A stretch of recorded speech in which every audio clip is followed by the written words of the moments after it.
Ciao a tutti, siete sintonizzati sul canale di Gabbro TV, io sono Gabbro e oggi siamo qui in questo nuovissimo video per parlare di un altro mezzo svedese. Oggi infatti si tratta l'argomento IKV-91, un carro leggero per il supporto alla fanteria, devo dire molto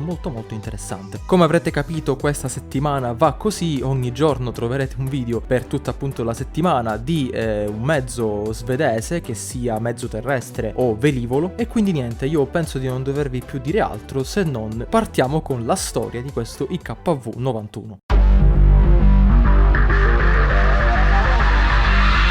Per parlare dello sviluppo del mezzo in questione dobbiamo, come nel caso dello Stridsvagn 103, catapultarci di nuovo durante i primi anni della guerra fredda, più precisamente alla fine degli anni 60, periodo in cui l'esercito svedese non disponeva ancora di mezzi corazzati adeguati al ruolo di supporto alla fanteria. Pensate che negli anni 70 l'unico mezzo IFV di cui potevano disporre i soldati svedesi era il cosiddetto Panzerbandwagen 302, ovvero un mezzo che sostituì i vecchi PBV 301, ma che nonostante fu dismesso solo nel 2014, si vedeva essere un ripiego temporaneo fino allo sviluppo di un vero e proprio corazzato atto a supportare meglio i soldati appiedati. Diciamo che questo mezzo era l'M113 svedese, ecco. Verso la fine degli anni 60, di conseguenza, si diede il via allo sviluppo di un veicolo che avrebbe potuto soddisfare alcuni requisiti imposti dai vertici svedesi, ovvero la capacità di affrontare lo stile terreno svedese, avere capacità anfibie, saper offrire un maggiore supporto e che avesse perciò un armamento e corazzatura maggiorati. Furono perciò prodotti 3 prototipi, probabilmente ispirandosi al sovietico PT-76, di cui il primo fu completato nel dicembre 1969, mentre gli altri 2 nel 1970. Dopo lunghe prove, la Haglunds, non so ragazzi come si pronuncia, scusatemi, ottenne un contratto di produzione per l'IKV-91 nel marzo del 1972 e i primi 2 veicoli di pre-produzione furono completati nel 1974. Il primo veicolo di serie fu quindi completato nel 1975 e l'ultimo esemplare fu pronto alla fine del 1978. Si ritiene che la produzione totale dell'IK-91 ammontasse a 210-212 esemplari, anche se non fu mai esportato e ad oggi non viene più commercializzato.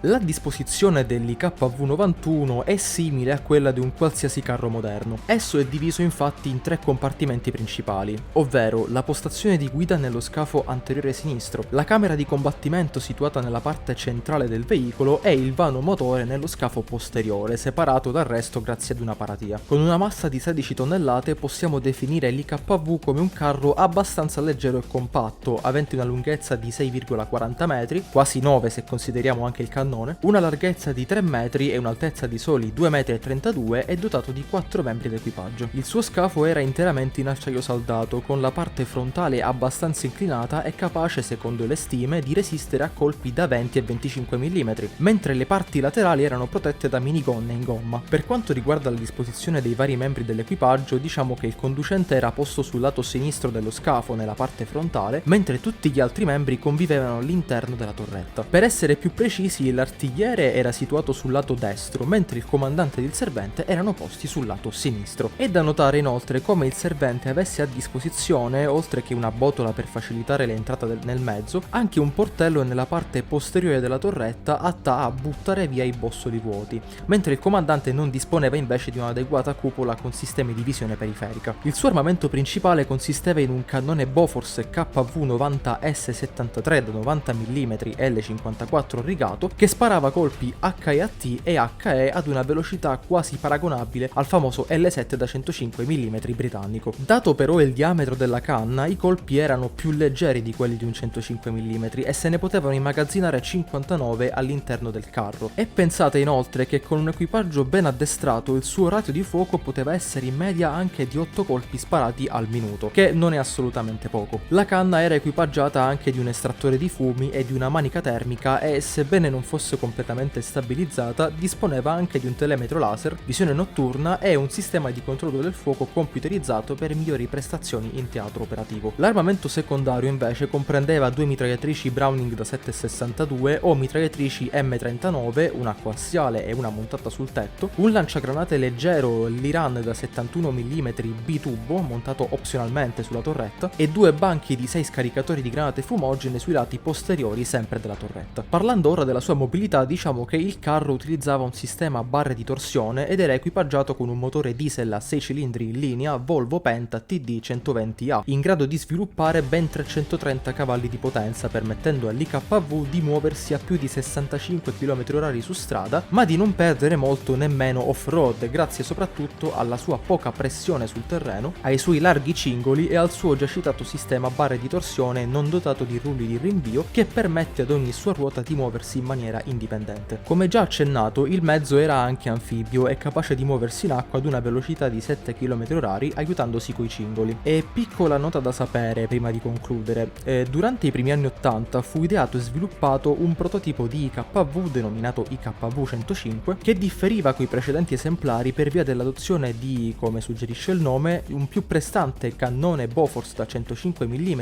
equivalente come prestazioni ai cannoni NATO dello stesso calibro, anche se sfortunatamente per gli svedesi, nonostante l'esercito indiano e persino quello americano dimostrassero interesse per questo modello, testandolo anche, il tutto si fermò allo stadio di prototipo, poiché ci si rese conto di come nel mercato si stessero pian piano facendo strada mezzi ben più performanti come i famosi Leopard 2 o gli stessi CV90 sempre svedesi. Ma cosa aveva in più effettivamente questo IKV 105 rispetto all'IKV 91? È presto detto, infatti il carro secondo le stime, oltre all'adozione del nuovo Bofors da 105 mm, più potente del 90 mm utilizzato nei modelli standard, avrebbe potuto viaggiare a ben 12 km/h in acqua, pesava 18 tonnellate rispetto alle 16 del modello 91 e aveva il cannone completamente stabilizzato ed equipaggiato con nuovi mirini diurni e notturni sia per il comandante che per l'artigliere.